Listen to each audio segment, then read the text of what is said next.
კვლავ პირდაპირ ეთერში ვართ, მედია კავშირი ობიექტივი და პროფესიონალები და საზოგადოება აგრძელებს თქვენთვის მაუწყებლობას და აგრძელებს თქვენთვის და ყველასათვის ძალიან საყვარელ სტუმართან ერთად, უმშვენიერეს მაყვალა გონაშვილთან ერთად. მოგესალმები, დიდი მადლობა მაყვალა რომ მოხვედი. სულ რამდენიმე დღის წინ ლევან გოთუას 120 წლის თავთან დაკავშირებით ულამაზესი საღამო გააკეთე და მოდი ფესტივალი გააკეთე, ხო? ფესტივალი იყო და დახურვა იყო რუსთაველის თეატრში. ეს იყო ჯერ ფესტივალი და ფესტივალი თითქმის არ ქონდა დამთავრებული რომ ამ არაჩვეულებრივი მწერლის არაჩვეულებრივი პიროვნების. მოდი ეგ ისმენ ახლა. მოგეხსენება მანანა საყვარელ ჯერ მივესალმები თქვენს ტელემაყურებელს, რომელიც მე გამორჩეულად მიყვარს და ყოველთვის ხაზგასმით აღნიშნავ, რომ თქვენი ტელევიზია ერთ-ერთი ყველაზე ქართული და ყველაზე პატრიოტული ტელევიზია არის. მე ძალიან მახარებს. და შენგან ძალიან მნიშვნელოვანი ამის გაგება. ერთი რამის თქმა მინდა, რომ ნებისმიერ ეპოქას, ნებისმიერ დროს სჭირდება მაგალითი. მაგალითი ისეთივე მნიშვნელოვანია, როგორც ზღვაში გზაბნეული მგზავრისთვის რაღაც სინათლის შუქი რო ნაპირამდე მივიდეს. ისეთივე მნიშვნელოვანი.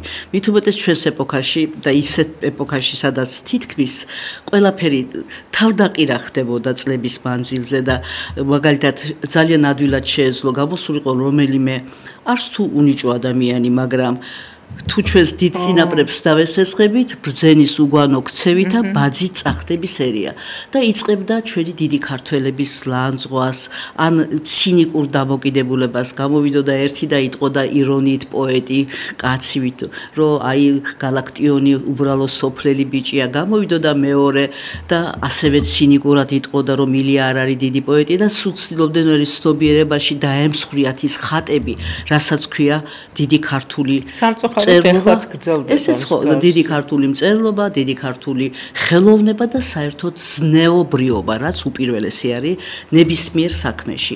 აი ამის მსხრევა მიდიოდა და აი ესეთ დროს, დღევანდელ დღეს უნიშნულოვანესი არის ლევან გოთუას გახსენება. არა მარტო იმიტომ, რომ ლევან გოთუას 120 წელი შეუსრულდა, არამედ იმიტომ, რომ ის იყო ზნეობის მაგალითი.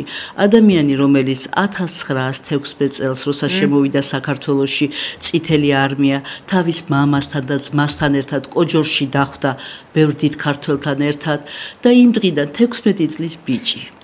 16 წლის ბიჭი იმ დღიდან განიცდის ეპოქის საშინელ დარტყმას. მე სულ ვამბობ ხოლმე ასეთი რამ მაქვს გაგონილიო, თურმე ყველაზე კარგი მუსიკალური საკრავი ისეთი ხისგან კეთდება, რომელიც კლდეზე მიუვალ ადგილას იზრდება და აი უამრავი მეხი, ქართატეხა, ყველაფერი რო თავზე გადაუვლის, იმას რო გამოთლიან, თურმე იმას აქვს ღვთაებრივი ხმა. ესე იგი, ტანჯვა ხვეწავს ხესაც კი. და თქვენ წარმოიდგინეთ, რომ რაც კი იმ ეპოქაში 1921-დან მოყოლებული საქართველოს გადაიტანა, საქართველოს ბედის გამზიარებელი იყო სწორედ ლევან გოთუა. ჯერ იყო და სრულიად პატარა ბიჭი, ჩვენ რო ბავშვებს ვეძახით დღეს, დააპატიმრეს, ჯერ ციხეში იყო მამასთან ერთად, შემდეგ გადასახლებაში, შემდეგ აკრძალული ქონდა საქართველოში ჩამოსვლა, როცა და იქაც ეს პაწაწ უნაბია 21-22 წლის ბიჭი საქართველოზე ფიქრობს, რუნავს, იქ ქართველები არიან, ამ დროს არის უკვე ის გადასახლებული ვლადიკავკაზში.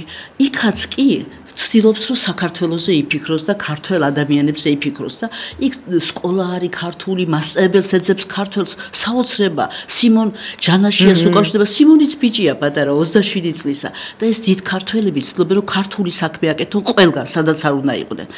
და შემდეგ ისევ ციხეები, შემდეგ იწყებს თასვლელობას, ალბათ გაურბოდა ამ საშინელ ეპოქას და ცდილობდა ქალაქიდან გასულიყო და თასვლელობას იწყებს, ლაშქრავს და ართქმევს ქართულ სახელებს, მწვერვალებს და 38 წელში ისევ იჭერენ, ისევ ციმბირი და ბრუნდება 22 წლის ნატანჯი ადამიანი საქართველოში უკვე 50 წლის ასაკში და სამწუხაროდ დიდი ხანის სიცოცხლეც არ უწერია.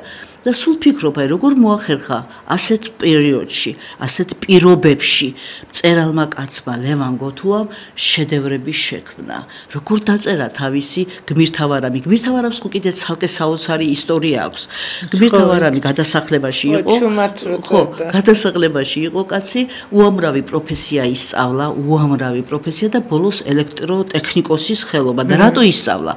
რომ დახურულ სივრცეში, სადაც ვერ შედიოდა სხვა კარზე ეწერა, რომ სასიკვდილოა, შედიოდა აკეთებდა ვითომ დენს, სინამდვილეში ამოთხრილ ორმოში წვებოდა და სანთლის შუქზე გმირთა ვარამს წერდა, თავადაც უამრავ ვარამ გადატანილი კაცი და რა ბედნიერებაა, რომ იყვნენ ადამიანები, კეთილშობილები, რომლებიც ეხმარებოდნენ ამ ციხიდან დაწარმოებების გამოტანაში 1000 ხერხით, 1000 საშუალებით, როგორი კეთილშობილება, იქ ერთი წერილი რო გამოგეტანა, შევა ამაზეც კი დაემატებიათ სასჯელი ადამიანებისთვის და გამოქონდათ ეს ნაწარმოებები და ფარულად, მალულად კიდე საქართველოში აგზავნდნენ და ასე გადარჩა გმირთა ვარამის ძირითადი ნაწილი, შემდეგ მან უკვე გადაამუშავა ეს ნაწარმოები და ასეთი ტანჯვა წამებით გამოიარა ლევან გოთუამ.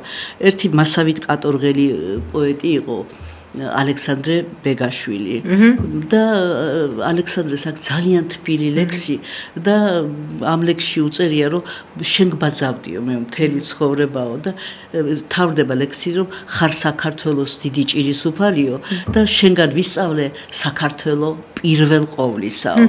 აი ასეთი ადამიანების საომავლები ვარ ჩვენ და როცა ცოტა შეშინდები ადამიანი და გაიფიქრებ რომ ვაი თუ აღარა ვართ ღირსნი მათი გზის გაგრძელების, ვაი თუ ჩვენ ისე აღარ ცხოვრობთ როგორც ეკადრება ჩვენს გმირ წინაპრებს, მე ვფიქრობ რომ თუ ერში ჩადებულია კოდი ერთგულების სამშობლოსი, შეიძლება დროებით რაღაცა მინელდეს, რაღაცა ჩაქრეს, მაგრამ თავარი რამ საქართველოს პირველ ყოვლისა არ დაიკარგება და არ გაქრება.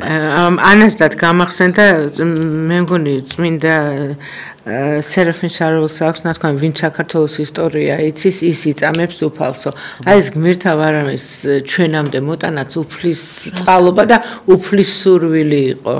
ძალიან ლამაზი საღამო იყო რუსთაველის თეატრში ლევან გოთუას საიუბილეოდ.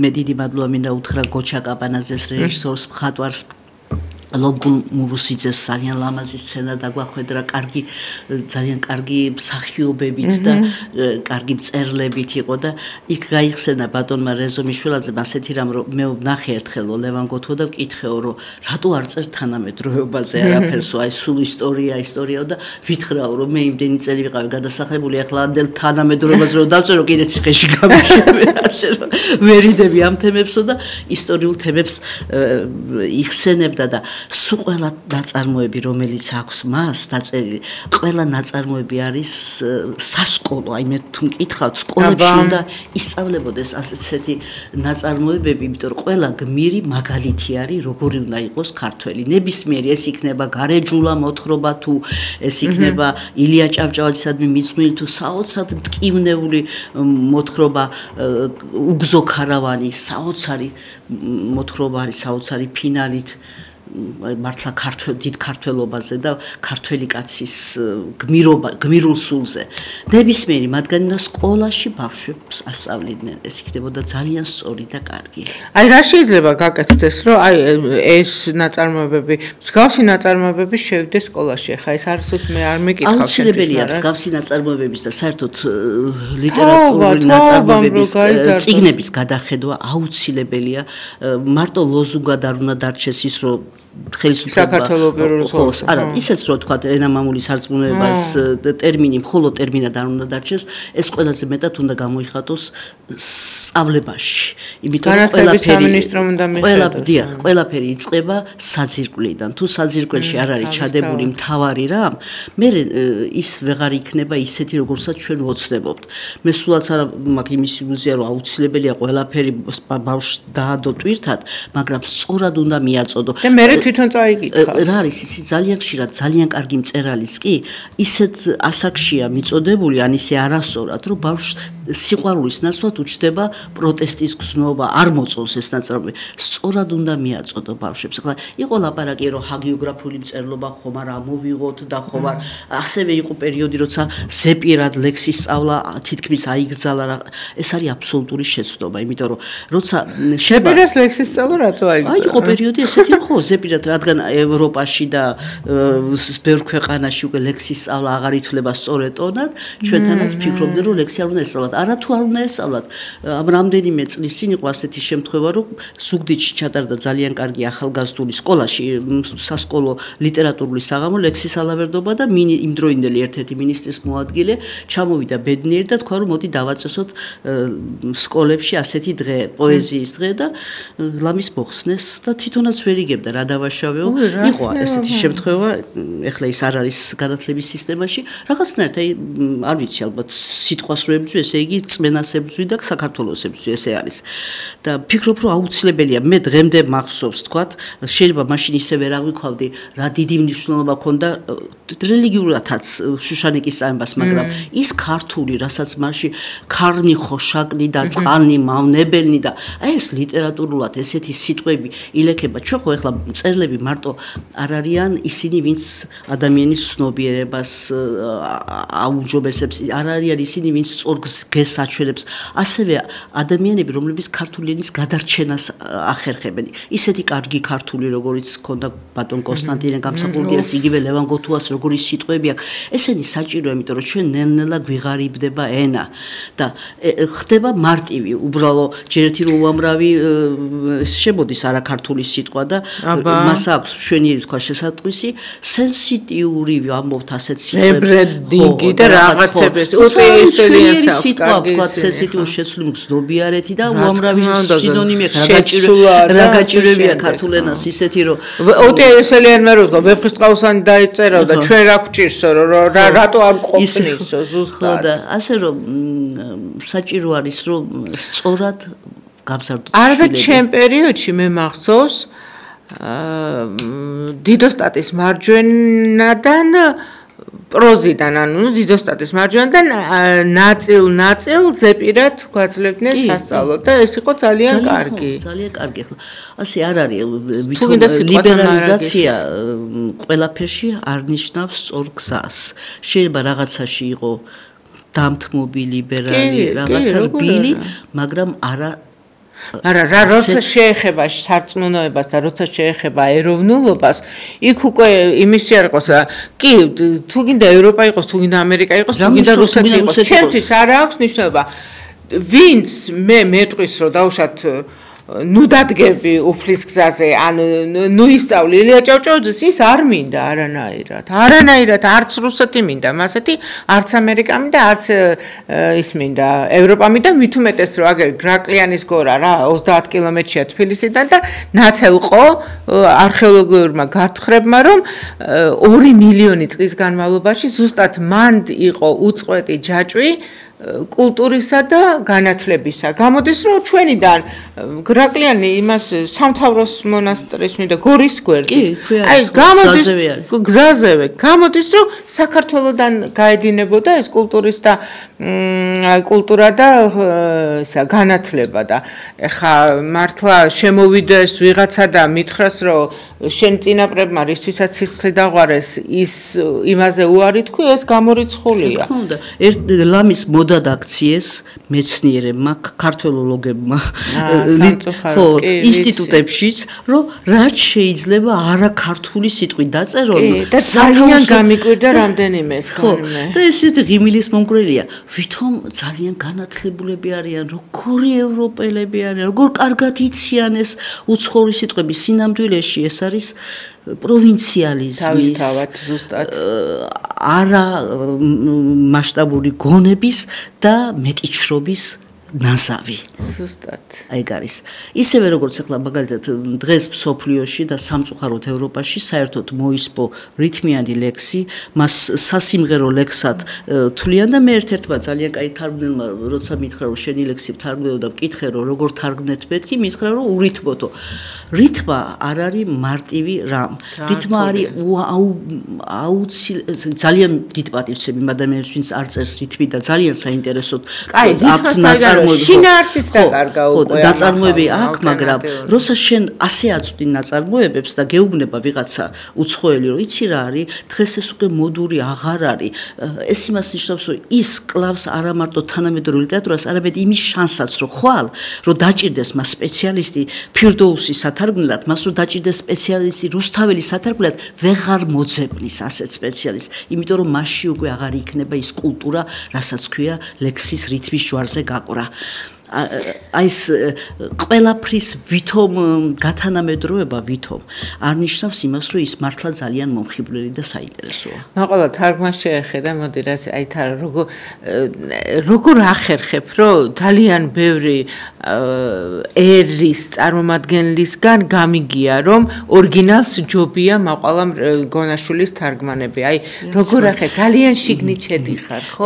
თვითონ ემოციურად. რო გითხრა რომ ხავთ ორიგინალს ჯობია ცოტა მეტი ერთმა მიმტკიცა ჩემი ლექსები თარგმნა ერთმა ქალბატონმა მივდიოდი დიდ ფესტივალზე და მიმტკიცებდა რომ ორიგინალურზე უფრო კარგია და ხა კი მწყინდა ჩემ ლექსზე კარგი როგორ უნდა თარგმნოს მეთქი მაგრამ მაინც დავირწმუნე და ჩავედი მქონდა ორ ენაზე წიგნი ინგლისურად და მეორე იყო რუსულად რუსები კარგი მთარგმნელები იყვნენ გამიმართლა და ეს იყო ქართველი ქალის თარგმნილი ინგლისურად და ვიღაცა ლიტერატორს რომელმაც მრავალი ენა იცოდა ვაჩუკე რა თქმა უნდა ინგლისური ვარიანტი და ეს ქალი ისეთი ირონიით მიყურებდა გული მეტკინა ვიფიქრა ისეთი რა ვაჩუკე რო ასე ირონულად ხო და მე ვაჩუკე რუსული წიგნის და მიყაკუნებს დილით ეს ქალბატონი და მეუბნება რომ ბოდიში უნდა მოგიხადო და რატომ მეთქი მეუთხარი და მეო კიდე კაი რო სხვა ენაზეც წავიკითხე თქვენი თარგმანები ინგლისურათო ისეთი აბსურდი არისო თარგმნილიო აი მაგალითად მე მქონდა ლექსი რომ ჩალისფერ დროშებს ქსოვს ზისხივით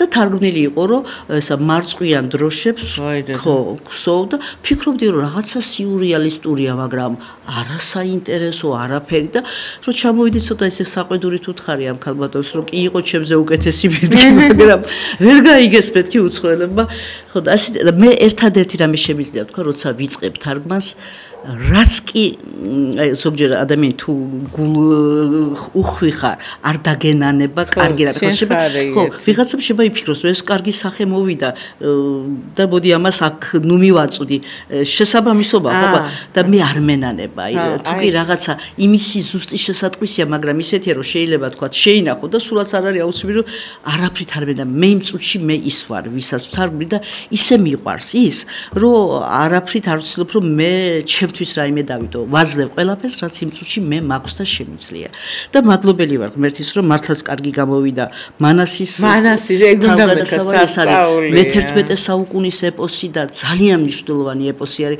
ჩვენ ხო ძალიან ხშირად გონია რომ მხოლოდ ესეთი პოპულარული და დიდი ქვეყნები აძლევენ სოფლიოს დიდ ლიტერატურას მაგრამ არის უამრავი საგანძური რომელიც ნაკლებად იცის სოფლიო მაგრამ არის გენიალური იგივე მანასის თავგადასავალი ეს არის მე-11 საუკუნის ეპოსი რომელიც არის ბიბლია ყირგიზი ხალხის და ვფიქრობ რომ უდიდესი ეპოსი არის მთელი ერის ისტორია. იქ ისეთი ნიუანსებია, ისეთი ტკივილებია, ისეთი მშვიდობის თემა. ერთ პატარა ეპიზოდს ვიტყვი, მე ვიცი რომ დრო ბევრი აღარა გვაქვს. აი სწორედ ეს მანასი მთავრდება იმით, რომ მანასი მათი ისეთივე გმირია, როგორც ჩვენთვის მითოლოგიური გმირია, ნახევრად გამათავისუფლებელი და ომებით დაღლილი, განადგურებული მანასი ბრუნდება სამშობლოში. უკვე სიკვდილს ეთამაშება, ისე არის. ახალგაზრდა ჯერ ისევ და ცოლს თხოვს, რომ შვილი არ ყავს ნანახი ბიჭი შეეძინა და დამანახეო ჩემი შვილიო თხოვს და ცოლი ფიქრობს ეს რა გენიალურად ფიქრობს ეს ხალი რომ ამასო იმდენი ომი აქვს ნანახიო რომ თვალებიო ბოროტება ექნებაო ომნანახი კაცი არისო და შვილი რომ ვანახო ვაი თუ დამithარსოსო შვილიო და ვერ გაიმეტებს შვილს იმ კაცისთვის რომელსაც ომი აქვს ნანახი და შვილის ნაცვლად მომაკვდავს სულთა მობძავ ადამიანს მათრახს მიაწვდის და ის ჩაიხუტებს მათრახს და სულს იმ იმედით რომ შვილს ეფერება. ამაზე მეტი რა უნდა გითხრას ქვეყანამ ომის თემაზე. ამაზე უფრო კარგად რა უნდა გითხრას. და ის რო თქვი, იქ შევდივარ რომ იმ წუთას ის ვარ, ვისაც ვთარგმნიო. ფაქტიურად ნუ მსახიობების მასე არ არიან, ის პერსონაჟები არიან, ვინცაც ასახიერებენ. თუმცა არის ძალიან ხშირად პრობლემას მიქმნის მითოლოგია მათი, რომელიც შესწავლასაც ვიწყებ, თელი დღეები ვსწავლობ თითოეულ სიტყვას, რელიგიური ნიშნები. რთულია, ხო, რთულია. საფრთხილოა. ხო, ახლა ბოლო ხანებში რაც ვთარგმნე, ძალიან საინტერესო მწერალი მე-18 საუკუნის თურქმენი მწერალი ბახტუმყურ ფირაგი, იქ მაგალითად იყო ისეთი ტერმინები, რომ თითქოს ორი სიტყვა ერთი რეგიონის მნიშვნელობისა იყო. ხო, ერთი რეგიონის მნიშვნელობის სხვა მაგალითად სიკეთის გაკეთება. ორივე სიკეთის გაკეთება იყო და ვფიქრობდი რა შეჭირდება მაშინ ეს ორი სიტყვა. და მე რო ვეძებე აღმოჩნდა რომ ერთი სიტყვა ნიშნავდა ფულად დახმარებას, ხოლო მეორე საქონლის დაკლას, შესაძლეს. ასე იგი ორივე სიკეთე იყო, მაგრამ სხვადასხვანაირად გამოხატული და რა ვიცი, ესე ბევრი რამ არის, ბევრი ნიუანსია და პატივი ვცეთ ერებმა ყველამ ერთმანეთს. თავარია რომ მადლობა რომ ის დიდი ქვეყანა, ის საოც ყველა ქვეყანას აქვს თავისი განუმეორებელი რაღაცა, რის გამოც ჩვენ უნდა მას თაყვანი ვცეთ. ძალიან დიდი მადლობა, მაყვალა გონაშვილი იყო მეორე გამოშვების მეორე ნაწილის სტუმარი. დიდი მადლობა მაყვალა მოსვლისთვის. დიდი მადლობა მანენა საყვარელი. და დიდი მადლობა ყველას, ვინც გვიყურეთ და გვისმინეთ. მე მომავალ პარასკევამდე გემშვიდობებით, ნახვამდის.